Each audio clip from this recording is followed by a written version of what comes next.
Hello hi नमस्कार। आप सुन रहे हैं जागरण पॉडकास्ट का खबरनामा। मैं हूं आपके साथ सताक्षी सिंह।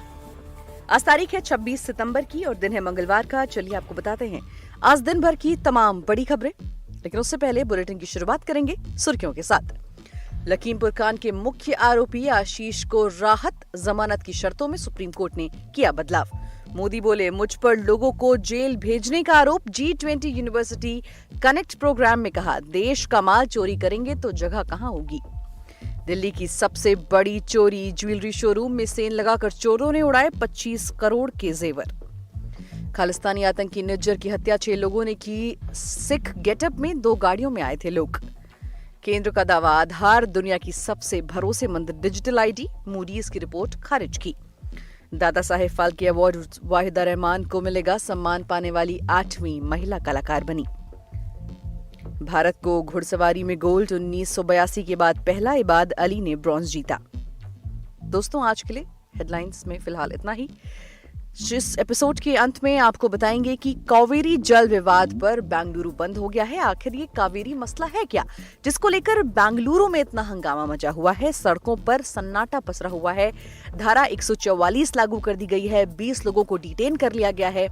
इतना सारा तमाशा आखिर बेंगलुरु में हो क्यों रहा है और ये कावेरी विवाद आखिर क्या है? फिलहाल विस्तार से खबरें जान लीजिए। देखिए, लखीमपुर खीरी मामले के आरोपी आशीष मिश्रा की अंतरिम जमानत की शर्तों में सुप्रीम कोर्ट ने बदलाव किया है।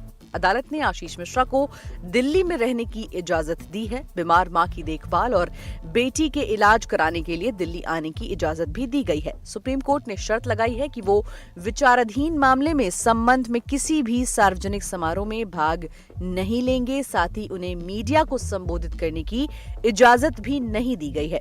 अदालत ने स्पष्ट किया है कि यूपी में उनकी प्रवेश पर भी रोक जारी रहेगी। वहीं प्रधानमंत्री नरेंद्र मोदी ने 26 सितंबर को भारत मंडपम में G20 यूनिवर्सिटी कनेक्ट प्रोग्राम को संबोधित किया। उन्होंने कहा कि हमने इतने बड़े इवेंट G20 का सफल आयोजन किया।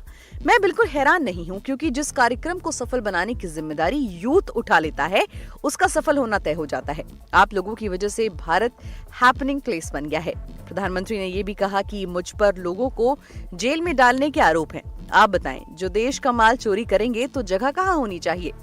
ये प्रोग्राम यूनिवर्सिटी ग्रांट्स कमीशन की तरफ से आयोजित किया गया था। इसमें IIT, IIM, NIT और मेडिकल कॉलेज जैसे कई संस्थानों ने हिस्सा लिया। इसमें देश भर की यूनिवर्सिटी के लाखों छात्र एक दूसरे से कनेक्ट हुए। वहीं दिल्ली में ज्वेलरी शोरूम में करोड़ों की चोरी का मामला सामने आया है। ये मामला भोगल इलाके में स्थित उमराव ज्वेलर्स का है। यहाँ कल देर रात चोर ने पूरे शोरूम के गहने साफ कर दिए। इस दौरान उमराव ज्वेलर्स में 25 से 20 करोड़ की चोरी हुई है। लगभग ये दिल्ली की सबसे बड़ी चोरियों में से एक है। फिलहाल पुलिस के हाथ खाली हैं। दिल्ली के जंगपुरा के नामी उमराव सिंह ज्वेलर्स में अब इस शोरूम के गहने के नाम पर कुछ नहीं बचा है। बताया जा रहा है कि चोर दीवार में सेंध लगाकर शोरूम में लॉकर तक पहुंचा था। चोरी की इस वारदात को अंजाम देने के लिए चोर शोरूम की 4थी मंजिल से छत का ताला तोड़कर नीचे आया। इसके बाद स्ट्रांग रूम की दीवार में छेद किया और CCTV के कनेक्शन काट दिए। खास बात यह है कि स्ट्रांग रूम की दीवारें 3 तरफ से लोहे से, जबकि एक तरफ से ईंट पत्थर से बनी थी। चोरों ने दीवार को उसी तरफ से काटा। वहीं शोरूम के पीछे कोई गली नहीं है। सारे मकान एक दूसरे से जुड़े हुए हैं। जानकारी के मुताबिक शोरूम के मालिक ने रविवार शाम को शोरूम बंद किया था। अगले दिन यानी सोमवार को बाजार बंद होने से शोरूम भी बंद था। शोरूम के मालिक आज सुबह जब शोरूम पहुंचे तो चोरी की घटना का पता चला। सोमवार को बाहर लगा इलेक्ट्रिक पैनल टूटा मिला और जब शोरूम का शटर खोला तो सारे गहने गायब मिले। इसके बाद उन्होंने पुलिस को इसकी सूचना दी। फिलहाल पुलिस इस मामले में छानबीन कर रही है। वहीं कनाडा में खालिस्तानी आतंकी हरदीप सिंह निज्जर की हत्या के बाद भारत और कनाडा के रिश्तों में तनाव है। कनाडा ने भारतीय एजेंट्स पर हत्या में शामिल होने का आरोप लगाया है। इस बीच मामले में बड़ा खुलासा हुआ है। द वॉशिंगटन पोस्ट को निज्जर की हत्या का 90 सेकंड का CCTV फुटेज मिला है। इसे जांच अधिकारियों को सौंप दिया गया है। वीडियो के मुताबिक निज्जर की हत्या में 6 लोग शामिल थे जो सिख गेटअप में आए थे। वॉशिंगटन पोस्ट के मुताबिक आरोपियों ने 2 कारों से निज्जर के पिकअप ट्रक का काफी समय तक पीछा किया था। इस दौरान कई बार एक सफेद कार और निज्जर का ट्रक बराबरी पर आया। इस बीच कार ट्रक के सामने आ गई। इस पर निज्जर ने ट्रक रोक दिया। इसके बाद कार में मौजूद 6 में से 2 लोग हुड वाली स्वेटशर्ट पहनकर बाहर निकले। उन्होंने निज्जर पर गोलियां बरसाई और फिर जाकर कार में बैठे और फिर फरार हो गए। वहीं भारत सरकार ने global rating agency Moody's investors summit की रिपोर्ट को खारिज करते हुए आधार कार्ड को दुनिया का सबसे भरोसेमंद डिजिटल पहचान पत्र बताया है। मूडीज इन्वेस्टर्स ने 21 सितंबर को जारी की गई अपनी रिपोर्ट में आधार से जुड़ी लोगों की सुरक्षा और गोपनीयता पर चिंता जाहिर की थी। रिपोर्ट में मनरेगा योजना का संदर्भ देते हुए कहा गया कि भारत के गर्म और उमस भरे क्लाइमेट में आधार के बायोमेट्रिक सिस्टम पर भरोसा नहीं किया जा सकता। कभी कभी ये सही तरीके से काम नहीं करता, जिससे मजदूरों को सबसे ज्यादा परेशानी होती है। इलेक्ट्रॉनिक्स और आईटी मंत्रालय ने सोमवार 25 दिसंबर को प्रेस रिलीज जारी किया और मूडीज के दावे को आधारहीन बताया। सरकार ने कहा कि ये रिपोर्ट बिना किसी सबूत के आधार पर तैयार की गई है। भारत के 100 करोड़ से ज्यादा लोग इस पर भरोसा करते हैं। वहीं वेटरन एक्ट्रेस वहीदा रहमान को इस साल Dada Saheb Phalke lifetime achievement award से सम्मानित किया जाएगा। वहीदा ने अपने करियर में गाइड, रेशमा और शेरा, प्यासा और रंग दे वसंती जैसी हिट फिल्मों में काम किया है। 54 साल के इतिहास में अब तक ये अवार्ड सिर्फ 7 ही महिलाओं को दिया गया है। सबसे पहले दादा साहेब फाल्के अवार्ड 1969 में एक्ट्रेस देविका रानी को दिया गया था। इसके बाद रूबी मेयर्स, कानन देवी, दुर्गा खोटे, लता मंगेशकर और आशा भोसले को इस अवार्ड से नवाजा गया है। 2020 में ये award veteran actress Asha Parekh को भी दिया गया था। खेल जगत की बात करें तो 19वें एशियन गेम्स में तीसरे दिन हांगझोउ में भारत को तीसरा मेडल मिला। घुड़सवारी टीम ने आज का पहला गोल्ड मेडल दिलाया है। सुदीप्ति हजेला, दिव्यकीर्ति सिंह, हृदय छेड़ा और अनुष अग्रवाल की जोड़ी ने इस इवेंट में 41 साल बाद देश को गोल्ड जिताया है। भारत के इबाद अली ने मेंस सेलिंग में ब्रॉन्ज मेडल जीता। उनसे पहले नेहा ठाकुर ने 28 पॉइंट के साथ सिल्वर मेडल जीता। ये भारत का दिन का दूसरा मेडल रहा। इसके साथ ही भारत के एशियन गेम्स में अब तक 14 मेडल हो गए हैं, जिनमें 3 गोल्ड मेडल हैं। वहीं स्विमिंग में मेंस की 4 गुना 100 metre medley relay team national record के साथ फाइनल में पहुंच गई है। अंकिता रैना टेनिस के क्वार्टर फाइनल में पहुंच गई हैं। इससे पहले मंगलवार को भारत ने हॉकी में सिंगापुर को 16-1 से हराया। इसके अलावा जूडो में 2 खिलाड़ियों ने क्वार्टर फाइनल में अपना स्थान पक्का कर लिया। सोमवार को महिला विमेंस क्रिकेट टीम और शूटिंग में 100 मीटर टीम एयर राइफल में पुरुष टीम ने गोल्ड जीता है। यानी कि भारत के जितने भी खिलाड़ी हैं वो भारत का नाम ऊंचा कर रहे हैं, भारत को गर्व महसूस करवा रहे हैं। फिलहाल हम एपिसोड के अंत में आ चुके हैं और अब आपको हम बताएंगे कि ये कावेरी नदी का जो विवाद है वो आखिर क्या है।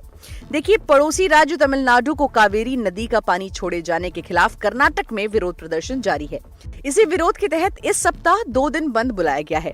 पहला बंद आज बेंगलुरु में है तो दूसरा राज्यव्यापी बंद शुक्रवार यानी 29 सितंबर को है। आज का बंद किसान संघों और कई कन्नडा समर्थक संगठनों ने बुलाया है। आज सुबह 6 बजे से शाम 6 बजे तक बेंगलुरु बंद का असर सुबह से ही दिख रहा था। सड़कों पर गाड़ियां कम दिख रही थीं, बाजार बंद थे। आज ही वर्किंग डे होने के बावजूद सड़क पर सन्नाटा पसरा रहा। बंद समर्थक आज बेंगलुरु के टाउन हॉल से फ्रीडम पार्क तक एक मार्च भी निकाल चुके हैं। इस बीच आज यहां धारा 144 लागू की गई है। देखिए, कावेरी नदी के जल बंटवारे का मुद्दा फिर से एक बार तूल पकड़ने लगा है। 21 सितंबर को सुप्रीम कोर्ट के आदेश पर कर्नाटक सरकार ने तमिलनाडु को हर दिन 5000 क्यूसेक पानी देने का फैसला किया है, जिस पर कई किसानों और कई कन्नड़ समर्थक संगठनों और मजदूर यूनियन ने 26 सितंबर को बेंगलुरु में बंद बुला लिया था, जो कि आज था। किसानों की कर्नाटक जल संरक्षण समिति किसान नेता कुरुबुरु शांता कुमार ने बंद का ऐलान किया। बंद का राज्य में विपक्षी दल भारतीय जनता पार्टी और जनता दल सेक्युलर ने भी समर्थन किया। 29 सितंबर के लिए फिर से बंद का ऐलान किया गया है। संगठनों का कहना है कि मॉनसून खत्म होने को है और खेती के लिए पानी की जरूरत है। ऐसे में तमिलनाडु के लिए पानी छोड़ने का फैसला क्यों लिया गया? प्रदर्शनकारियों को इस बात की भी चिंता सता रही है कि कावेरी बेसिन रिजर्वॉयर में पहले ही पानी का स्टोरेज लेवल कम है और कावेरी नदी ही बेंगलुरु में पानी और मांड्या में खेती के लिए पानी का मुख्य स्रोत है। कावेरी वाटर मैनेजमेंट अथॉरिटी दोनों राज्यों के बीच कावेरी नदी विवाद के मुद्दे को देख रही है। CWMA को केंद्रीय जल संसाधन मंत्रालय के अंतर्गत बनाया गया था और सुप्रीम कोर्ट के 2018 के आदेश को लागू करने का सौंपा गया था। कोर्ट के आदेश के बावजूद क्यों इस पर विवाद हो रहा है, ये भी जान लीजिए। देखिए, कावेरी जल विवाद 140 साल से ज्यादा पुराना है। ऐसा नहीं है कि ये आज ही हो रहा है। ये नदी कर्नाटक के कोडागु जिले से निकलती है और तमिलनाडु से होती हुई बंगाल की खाड़ी तक जाती है। इसके कुछ हिस्से केरल और पुडुचेरी में भी हैं। ये विवाद सबसे पहले 1881 में शुरू हुआ था। कर्नाटक, जो तब मैसूर के नाम से जाना जाता था, उसने नदी पर बांध बनाने की मांग उठाई, जिसका तमिलनाडु ने जमकर विरोध किया। 40 सालों तक विवाद चलने के बाद 1924 में ब्रिटिशों ने दोनों राज्यों के बीच एक समझौता कराया, जिसके तहत तमिलनाडु को 556 टीएमसी यानी कि 1000 मिलियन क्यूबिक फीट और कर्नाटक के लिए 177 टीएमसी पानी पर अधिकार का करार हुआ। बाद में पुडुचेरी और केरल भी इस विवाद में कूद पड़े, जिसके बाद 1972 में एक कमेटी गठित की गई और 1976 में कमेटी ने चारों दावेदारों के बीच एग्रीमेंट करवा दिया। हालांकि विवाद जारी रहा और 1986 में तमिलनाडु ने अंतर्राज्यीय जल विवाद अधिनियम के तहत एक ट्रिब्यूनल की मांग की। 1990 में गठित ट्रिब्यूनल ने फैसला किया कि समझौते के तहत तमिलनाडु को तय हिस्सा मिलेगा, लेकिन कर्नाटक का कहना था कि ब्रिटिश शासन में किया गया समझौता न्याय संगत नहीं है। हालांकि तमिलनाडु पुराने समझौते को तर्कसंगत मानता है। अब सुप्रीम कोर्ट के फैसले के बावजूद भी विवाद क्यों हो रहा है, ये भी जानिए। देखिए, कावेरी जल विवाद को लेकर 1991, 2002, 2012 और 2016 में भी बवाल मचा, लेकिन इस बार फर्क यह है कि 2018 में सुप्रीम कोर्ट के आदेश के बावजूद विवाद फिर से तूल पकड़ रहा है। 1991 और 2016 में इस मुद्दे पर सबसे ज्यादा हंगामा हुआ था और राज्य में हिंसात्मक घटनाएं तक हो गई थीं। दोनों ही समय पर कर्नाटक में कांग्रेस की सरकार थी। 1991 में राज्य में एस बंगरप्पा मुख्यमंत्री थे। उस दौरान हुई हिंसात्मक घटनाओं में 23 लोगों की मौत हुई थी। 2016 में सिद्धरमैया की सरकार में कावेरी जल विवाद उठा था। मौजूदा विवाद कर्नाटक के डिप्टी सीएम और जल संसाधन मंत्री डीके शिवकुमार के बयान पर शुरू हुआ। उन्होंने कहा कि राज्य पानी दे पानी की स्थिति में नहीं है, क्योंकि उनके जलाशयों में पानी खुद कम है। इस बयान पर तमिलनाडु ने सुप्रीम कोर्ट का रुख किया और कर्नाटक को 24,000 क्यूसेक पानी छोड़ने के लिए कहा, जिस पर कर्नाटक सरकार ने 10,000 क्यूसेक पानी छोड़ने की बात कही। इसे लेकर कर्नाटक के किसानों और विभिन्न संगठनों समेत राजनीतिक दलों ने आपत्ति जताई और कांग्रेस सरकार के फैसले का विरोध किया। 21 सितंबर को कोर्ट ने कर्नाटक को तमिलनाडु को 27 सितंबर तक हर दिन 5,000 क्यूसेक पानी देने का आदेश दिया। फरवरी 2018 को सुप्रीम कोर्ट ने कावेरी जल विवाद पर फैसला सुनाते हुए कर्नाटक के लिए 14.75 टीएमसी अधिक पानी की घोषणा की थी, जबकि तमिलनाडु के हिस्से से इतने ही पानी की मात्रा कम कर दी गई। आदेश में कहा गया कि हर साल दिए जाने वाले 740 टीएमसी में से तमिलनाडु के लिए 404.25 टीएमसी, कर्नाटक के लिए 284.75 टीएमसी, केरल के लिए 30 टीएमसी और पुडुचेरी के लिए 7 टीएमसी। 14 टीएमसी हिस्सा वातावरण संरक्षण के लिए रहेगा। कोर्ट ने चारों राज्यों में आदेश को लागू करने की जिम्मेदारी CWAMA और कावेरी रेगुलेटरी कमेटी बनाने का भी निर्देश दे दिया था। फिलहाल ये विवाद अभी बढ़ता जा रहा है। आज सुप्रीम कोर्ट में भी इसको लेकर सुनवाई हुई। फिलहाल बेंगलुरु में धारा 144 लागू कर दी गई है। आगे इस पर जो भी अपडेट होगी वो हम आपको खबरनामा में बताते रहेंगे। आज के लिए फिलहाल इतना ही। देश और दुनिया की तमाम खबरों को जानने के लिए सुनते रहिए जागरण खबरनामा।